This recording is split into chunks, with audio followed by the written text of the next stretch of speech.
Commission, the chaplain, Father Charlie, Overbelt University, distinguished guests, allow me at this point to greet the proceedings of the Commission on behalf of Piggy Bank Campaign.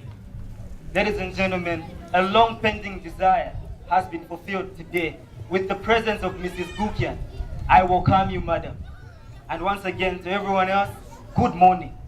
Now, this community school has been home to over 500 kids. But one would wonder, how did we arrive at such numbers? Some would say community schools are more affordable than government schools. Others would say the nearest government school, which is Riverine, is 5 to 10 kilometers away from Musonda compound, therefore making it hard for these people who want to learn to access it.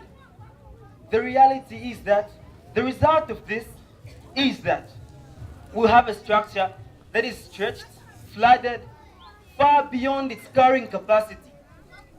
This is what we have here against a ratio of a lot of people in this society with a sky-high will to learn. So now let me tell you the story of the Piggy Bank Campaign. CBU students 3 years ago visited Ipusukilo Community School. In fact, visited Ipusukilo Community as a township to find out those things, the challenges that these community school going pupils undergo. And these challenges are the ones that lead them to fall out of school at some point. So we wanted to know, why is it that we have a high dropout rate from this environment? So a pool of answers were discovered.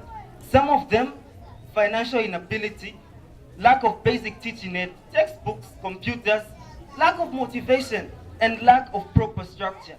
Therefore, it was only right that the committee then should come up with solutions to curb these problems, as only a handful as we could do at that point. And consequence of such, we had to come up with frontiers, 3 frontiers that we came up with. We had the scholarship fund that we set up just to cancel financial inability. Then we had mentorship just to make sure these kids had a proper career guidance. And then we thought we should have voluntary teaching, biased towards ICT and English, because literacy levels are bad, ladies and gentlemen. Allow me to tell you that some people at this school are in their grade, not because of their ability, but the years. So because of that, you find that literacy levels are low. That is why we thought we should have voluntary teaching, and we partnered with our friends, the Book Bus, who happen to have a high skill in terms of reading. Their passion is to improve reading, a book by a day. That's what they go by. So we partnered with those that came through. Now, I'm sure you're expecting me to talk about this building here. So let's go back to the reality check. What did we find here? What we found here was a dusty in the wind, muddy in the rain wooden structure. A structure that forces pupils to relocate in between classes. Just to avoid direct contact with the sun because of improperly mounted and inadequate roofing sheets. Then, we also found a structure that holds 2 classes at a go. Now, you will all agree with me that this is far from propitious, but yet next to deleterious learning habits. Henceforth, we thought it would be best to build a modern structure conducive enough, efficacious enough for learning. Therefore, let's go back to statistics, ladies and gentlemen. A survey conducted by People's Action Forum estimated that the country across lacks over 27,000 basic classroom blocks.